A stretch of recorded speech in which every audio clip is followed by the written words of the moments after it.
म्हणलं होतं ना, मग का आलास बरं? तुम्ही लाख म्हणाल वाघमारे, पण मी ऐकायला पाहिजे ना. कसं आहे, वाघीण एकटी. तात्यासाहेब टाकणार सत्य आणि मंजूच्या प्रेमात फूट.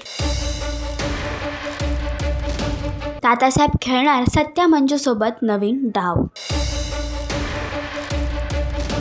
इन्स्पेक्टर मंजू या मालिकेच्या आगामी भागामध्ये एकीकडे मंजू आपल्या ड्युटीला जात असतानाच तिने सत्याला येऊ नको असं सांगितलं होतं. मात्र सत्या तिचं बोलणं न ऐकता तिचा पाठलाग करत आता पोलीस स्टेशन पर्यंत येत आहे. तर रस्त्यामध्ये मंजू सत्यावर ओरडते आणि त्याला सांगते, मी तुला येऊ नको असं सांगितलं होतं. यावर सत्या तिला सांगतो की तुम्ही कितीही बोलला तरी मी तुमचं बोलणं ऐकणार नाही, कारण आपल्या दोघांची साथ हीच खरी आपली ताकद आहे ना. कसं आहे, वाघीण एकटी असली ना तर काय वाटत नाही, पण जर सोबतीला वाघ असेल तर दहशत बसते जंगलात. सत्या आणि मंजिरी वाघमारीची ताकद काय आहे? तर आता तात्यासाहेबांनी पूर्वाला असं सांगितलं आहे की सत्या आणि मंजू या दोघांमध्ये फूट पाडली तरच आपल्याला चाल करता येणार. तर तात्यासाहेब आपल्या या योजनेमध्ये सफल होतील का? मालिकेचा अपकमिंग ट्रॅक तुम्हाला कसा वाटला हे कमेंट करून नक्कीच सांगा. आणि असेच अपडेट जाणून घेण्यासाठी तुम्ही आमचं चॅनल टेलीचक्कर रिजनल याला लाईक, शेअर आणि सबस्क्राईब नक्कीच करा.